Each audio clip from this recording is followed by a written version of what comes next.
Vamos começar então com o desfile da inelegibilidade. Às vésperas do pleito presidencial, Lula desafia as leis eleitorais em homenagem da Escola de Samba Acadêmicos de Niterói.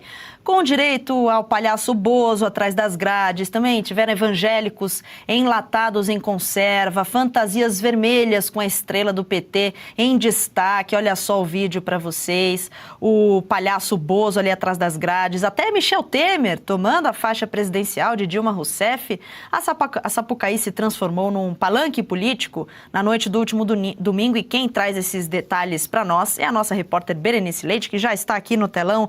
Berenice, seja muito bem-vinda ao Jornal do Oeste. Conta pra gente como é que foi esse samba, Berê. Oi, Tawane, boa tarde para você, para todos que nos acompanham. Isso mesmo, ontem, neste domingo, tivemos o desfile dessa escola de samba Acadêmicos de Niterói. Bom, e o desfile foi marcado por alusões, inclusive, ao ex-presidente Jair Bolsonaro. Tivemos já ali na comissão de frente um palhaço, conhecido como Bozo, atrás das grades, usando uma tornozeleira eletrônica.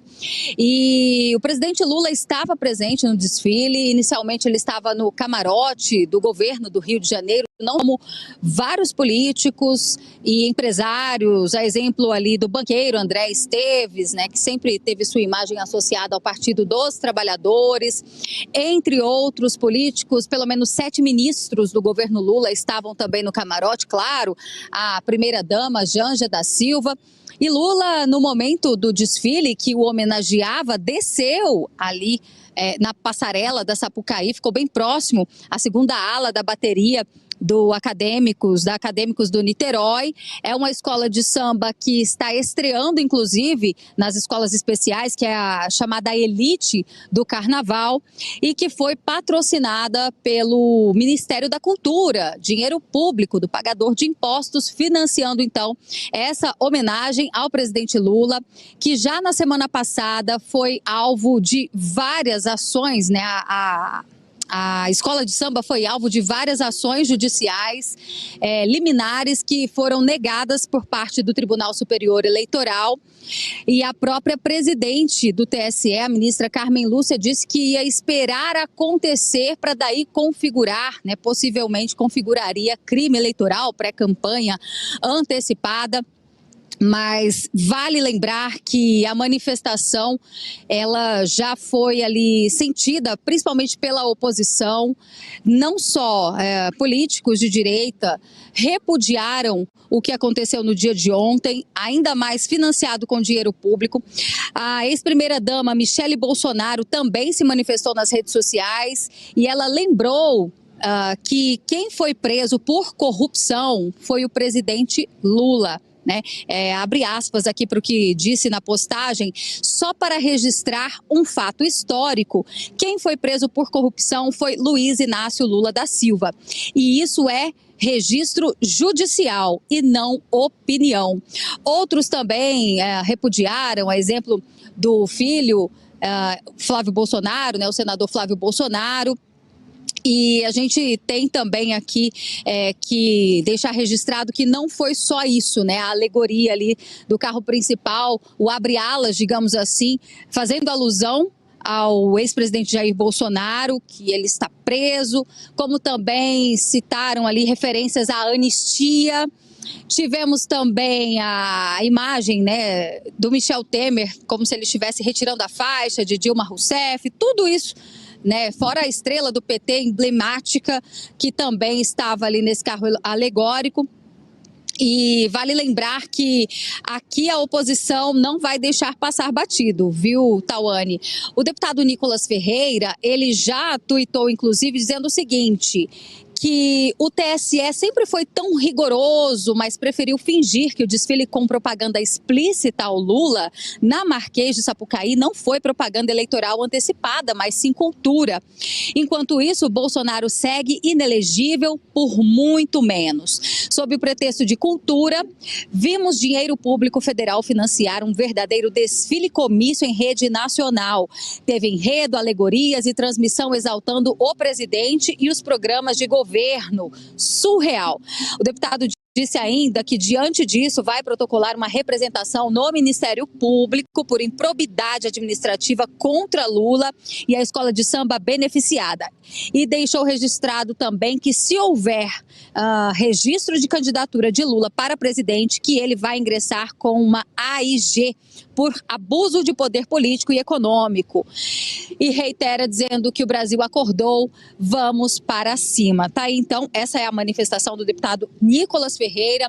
Demais políticos também da oposição aqui em Brasília, de olho em tudo isso que aconteceu no domingo em rede nacional, por mais de uma hora, esse desfile exaltando o Partido dos Trabalhadores e também tentando diminuir, né, o ex-presidente Jair Bolsonaro. A gente segue acompanhando aqui de Brasília. Agora, Tawane, quais serão os desdobramentos e o próprio posicionamento do Tribunal Superior Eleitoral? A presidente do tribunal, Carmen Lúcia, disse que faria algo depois do desfile. Então, vamos acompanhar as cenas dos próximos capítulos. Volto com você. Berenice Leite, muito obrigada pelas suas informações, atualizações, muito bom trabalho e até amanhã. Bom, e para falar desses e de outros destaques, a gente tem a nossa dupla aqui de comentaristas. Hoje são as meninas, como de tradição aqui nas segundas-feiras. Nós temos Fabi Barroso, Thaís Tedesco, mas antes a gente quer fazer aqui uma pausa de um minuto de silêncio pela morte do Tribunal Superior Eleitoral.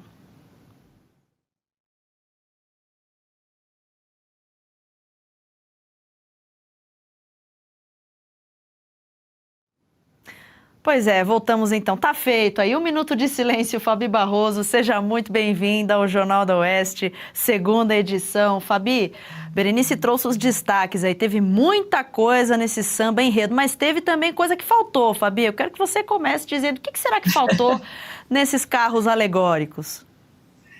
Boa tarde, Tawane, minha colega aqui também, advogada, bem-vinda a todos da nossa audiência que estão, sim, chocados, né, com os absurdos que a gente assistiu nessa Unidos da Bandidagem. E sim, porque são crimes, a gente vai falar de crimes, né, até no âmbito também, não somente no âmbito eleitoral, mas eu espero que a família do presidente Bolsonaro entre com as ações de danos morais, e a gente está, né, caminhando finalmente no final desse carnaval extremamente polêmico. Bom, você perguntou o que está faltando. Primeiro, está faltando vergonha na cara, né? Isso aí, acho que o brasileiro já está até, isso bem assim, está muito pesado a gente conviver com esse tipo de panfletagem tão típica em regimes comunistas, né? Gente, eu vi até o Zema, que é mais comedido, citando aí, né, que esse desfile foi digno da Coreia do Norte. Então, para a gente entender que realmente não é uma coisa de radicalismo, mas constatação da realidade. Está aqui anotado a quantidade de coisas. Primeiro, esse carro que a gente até mostrou aqui na nossa abertura, que é o carro de comissão de frente. Antes do carro de comissão de frente, gente, eu assisti, tá? Eu coloquei na Globo e assisti, porque a gente precisa ter a noção com os nossos próprios olhos. Então, aquele primeiro carro que é de abre alas, que geralmente vem o nome da enaltece a escola, não, estava com uma TV de LED, com fotos do Lula, inclusive fotos de campanhas eleitorais passadas, né? Então, isso está muito claro. Se é ou não, a gente é consumado, é propaganda eleitoral, isso é fato, isso realmente, se o TSE não der, a gente vai ter um problema, mas o problema não mora aí, o problema mora justamente no que é mais grave, que é do artigo aqui da Lei 64 de 1990, o artigo 22, que prevê, então, né, a inelegibilidade justamente por abuso de poder econômico, abuso de poder político. Então, o carro que a gente mostrou no comecinho, onde havia uma luta, né, narrativa desses petistas, porque os próprios petistas assumem essa escola como petista e a escola se assume como petista e vice-versa, tinha lá a narrativa de que veio o Temer, né, que roubou a faixa da Dilma, e aí veio o palhaço Bozo, que com certeza, infelizmente, é o presidente Bolsonaro, e aí essa cena, exatamente essa cena, reparem num cantinho, quem está lá? O carequinha, o carecão, o ministro Alexandre de Moraes. Então, pela narrativa deles,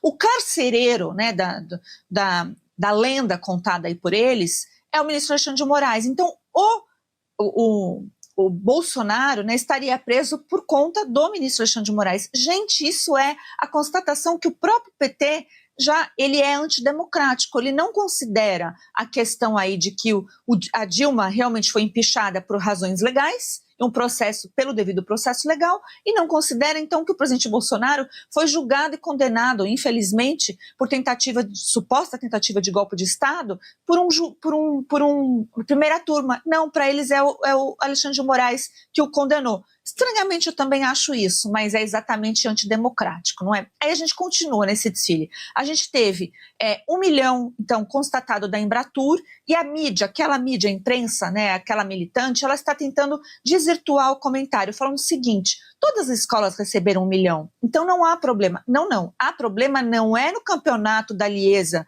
né, aí do campeonato carioca, não é isso.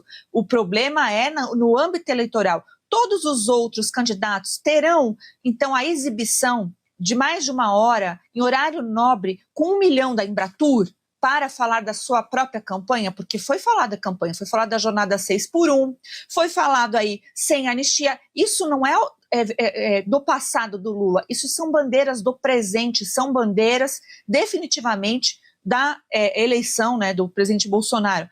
E aí também, o sem anistia é muito grave, mas tem aquela ala, toda vermelha, né, e no enredo, embora não tenha lá vote 13, no enredo fala muitas vezes o número 13, e o tal oleolá, lulá, lolá, também foi jingle de campanha. Olha quantas coisas aqui eu fui falando, ainda falta.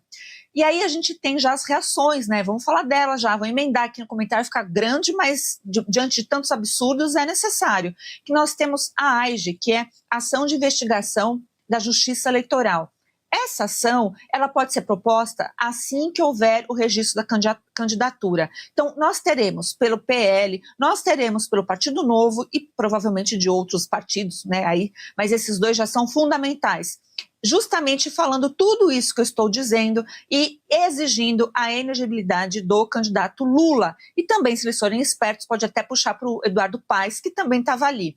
E várias coisas aconteceram, a gente vai repercutir, mas para vocês entenderem, se existir lei ainda no Brasil, se a gente puder falar de Tribunal Superior Eleitoral, o tanto que bateram no Bolsonaro por muito menos, tirando a oportunidade dele ser reeleito, não somente pela condenação, mas também pelas 2 inelegibilidades que ele tem. Se isso for um país assim, minimamente democrático, nós teremos, muito em breve, assim do registro da candidatura do Lula, a inelegibilidade dele. Porque são constatadas essas coisas que eu disse, são todos fatos, não são elucubrações, e elas estão exatamente descritas na lei, principalmente aí na Lei 64 de 1990, que é a lei de inelegibilidade.